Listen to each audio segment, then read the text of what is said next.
పిల్లలను తల్లిదండ్రులు నవమాసాలు మోసి కని పెంచి పెద్ద చేసి వారి ఉన్నతి కోసం పాటుపడతారు.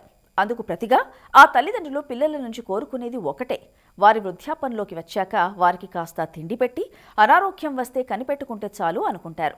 కానీ నేటి కాలంలో చాలా మంది పిల్లలు తల్లిదండ్రుల పోషణ సంగతి పక్కన పెడితే ఆస్తుల కోసం తల్లిదండ్రులను కూడా చిత్రహింసలు పెట్టే పరిస్థితి కనిపిస్తోంది. తాజాగా తెలంగాణలోని జగిత్యాల్లో ఇలాంటి సంఘటనే జరిగింది. వృద్ధాప్యంలో ఉన్న తల్లిదండ్రుల పోషణ మరిచి వారి పేరున్న ఆస్తిని ఇవ్వాలంటూ వేధింపులకు గురి చేస్తున్నాడు వారి కొడుకు. అయితే ఆయనకి నెల రోజుల జైలు శిక్ష విధించారు.